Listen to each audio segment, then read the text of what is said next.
মাস ধরে বলছি, সামনের নির্বাচন এত সহজ নয় আপনারা যত সহজ ভাবছেন। নিজের মনে যতই বড়াই করুন, আরে বিএনপির তো শাখা অন্যদের কি এত আছে? এত বড়াইয়ের কিছু নেই। থাকতে পারে আপনার শাখা প্রশাখা, প্রিয় সহকর্মীবৃন্দ, আমাদের নেতাকর্মীরা তৈরি করেছে সেই শাখা প্রশাখা, গ্রাম পর্যন্ত দলকে নিয়ে গেছে, ওয়ার্ডে ওয়ার্ডে দলকে নিয়ে গেছে। কিন্তু তারপরেও জনগণ ম্যাটার্স, জনগণ ম্যাটার্স।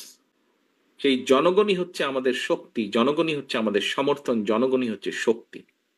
জনগণ সাথে না থাকলে জনগণ 5ই আগস্ট দেখিয়ে দিয়েছে। কাজে আমরা যদি ভুল করি, জনগণ আবার কোনো একটা কিছু দেখিয়ে দিবে, তখন কিন্তু পস্তাতে হবে, তখন কিন্তু হাপিত্যেশ করতে হবে।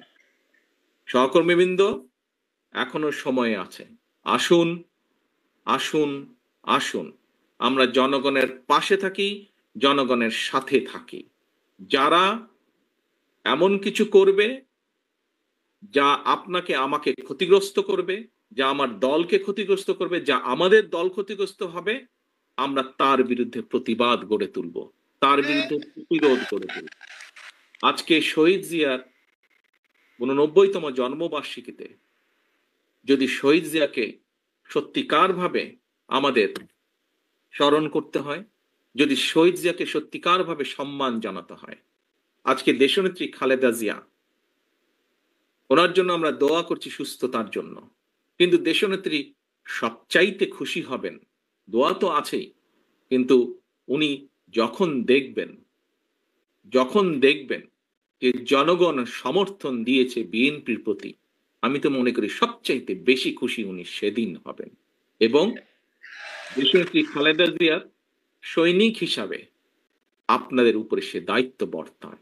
সহকর্মীবৃন্দ, আমরা কে ছোট নেতা, কে গ্রামের নেতা, কে ইউনিয়নের নেতা, কে বড় নেতা, কে বিভাগীয় নেতা, কে কেন্দ্রীয় নেতা, বিষয় এটি নয়। বিষয় একটি, আমাদের ঐক্যবদ্ধ থাকতে হবে, আমাদেরকে অন্যায়ের বিরুদ্ধে থাকতে হবে, আমাদেরকে অন্যায়ের বিরুদ্ধে প্রতিরোধ করতে হবে, আমাদেরকে এমন ভাবে দাঁড়াতে হবে যাতে জনগণ বোঝে যে আমরা তাদের সাথে আছি, জনগণ বোঝে আমরা তাদের পাশে আছি, জনগণ বোঝে যে জনগণ যেভাবে চায় আমরা সেভাবেই আছি, জনগণের প্রত্যাশা অনুযায়ী আমরা সেভাবেই তাদের পাশে আছি। দুদিন আগে আমি একজন ব্যক্তির টক শো দেখছিলাম। উনি কথা প্রসঙ্গে বলছিলেন, সে আলোচক কথা প্রসঙ্গে বলছিলেন যে উনি এখনো ঠিক বুঝে উঠতে পারছেন না, যেই স্বৈরাচার পালিয়ে গিয়েছে তারা আবার মাথা ছাড়া দেওয়ার চেষ্টা করছে। চেষ্টা ঠিক আছে, করতেই পারে তারা, কিন্তু তারা যদি ভোটের মাঠে নামে, কি নিয়ে তারা মানুষের সামনে হাজির হবে? পেছনের গুলা বাদই দিলাম, উনি বলছেন যে পেছনের গুলো না হয় বাদই দিলাম, এই জুলাই অগস্ট মাসে যে হত্যাকাণ্ড ঘটেছে, প্রায় 1.5 থেকে 2,000 মানুষকে যে হত্যা করেছে, প্রায় 30,000-এর মতন মানুষকে যে তারা জখম করেছে, ইউনিসেফের বক্তব্য অনুযায়ী 64টা শিশুকে তারা হত্যা করেছে, এর জবাব তারা মানুষের সামনে কি দিবে? এই জবাবগুলো তো তাদেরকে দিতেই হবে। সহকর্মীবৃন্দ, আমরা যদি সেই দিনটি আসা পর্যন্ত আমাদের ভিতরে যদি কেউ কিছু করে, জবাব তো আপনাকে দিতে হবে। যখন আপনি 2 দিন পরে ভোটের জন্য মানুষের কাছে যাবেন, আপনাকে জবাব দিতে হবে না? সে বলে, সে যদি বলে যে এই মিয়া তোমার ওই লোক এসে আমার সাথে এই ব্যবহার করেছে বা আমার প্রতি এই অন্যায় অবিচার করেছে, তোমার দলের লোক এসে, আপনি কি জবাব, আপনি কি যদি তখন যদি শুধু জবাব দেন ভাই ওকে তো চিনি না, ও দলের কেউ না, তাতে কি হয়ে যাবে? তাতে তো হবে না। প্রিয় সহকর্মীবৃন্দ, আমাদের সামনে উদাহরণ আছে, একদম কটকটা একদম পরিষ্কার উদাহরণ আছে।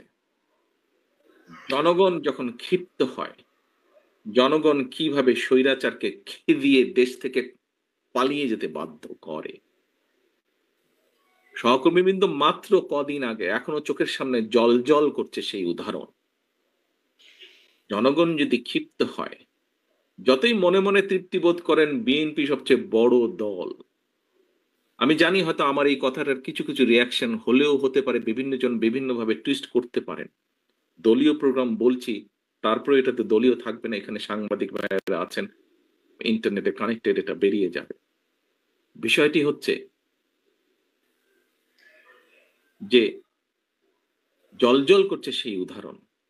কাজেই দিন শেষে কিন্তু সেই জনগণ, দিন শেষে সেই জনগণ, আমরা সকলে সেই জনগণের সমর্থন পাওয়ার চেষ্টা করছি।